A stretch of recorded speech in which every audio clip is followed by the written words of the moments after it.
Department of Homeland Security is defending its new policy of using polygraph tests, also known as lie detector tests, to investigate employees suspected of leaking information about immigration raids. DHS Secretary Kristi Noem said that they've identified 2 suspected leakers and already plan to prosecute them. Noem also told Face the Nation the move is necessary for the Trump administration to continue to carry out these raids. Anyone who is leaking information outside of how something is planned for the safety of those law enforcement officers needs to be held accountable for that. And you're going to continue these polygraphing? Absolutely.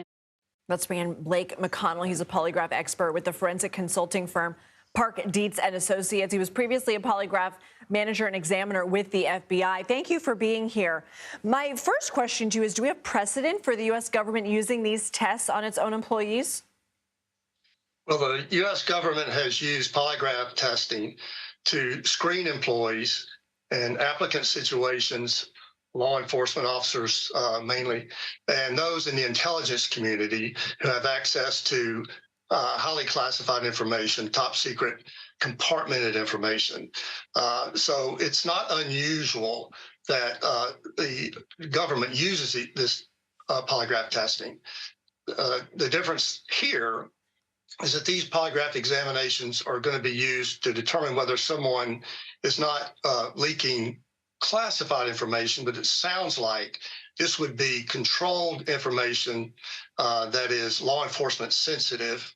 So it's, for example, it's illegal to provide classified information outside of the government, but it is a policy violation to provide controlled, unclassified information to someone such as the news media. Okay, so that's an interesting policy differentiation there, because we do know that those 2 leakers, according to Noem, will be prosecuted. Everyone has probably seen a polygraph test in movies or TV.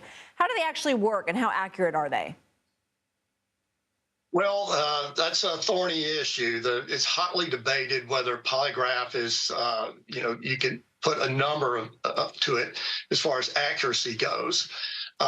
In general, test research has revealed that polygraph testing is about 85% accurate. Of course, it's not used in most courtrooms. There are certain situations where it can be, but the government has been using these as a screening tool for years. As we mentioned, Secretary Noem said the DHS has plans to prosecute 2 suspected leakers. So would federal prosecutors be able to use polygraph tests in court?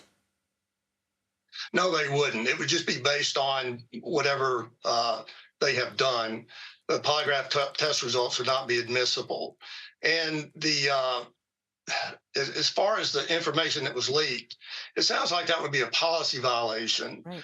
Which it's easy to fire an employee for a policy violation, but it would be difficult to prosecute someone for disseminating this controlled information, I would think. I'm not an attorney, but right, they may have a hard time doing that unless they can prove that the employee did this knowing it could cause harm to someone, and it did.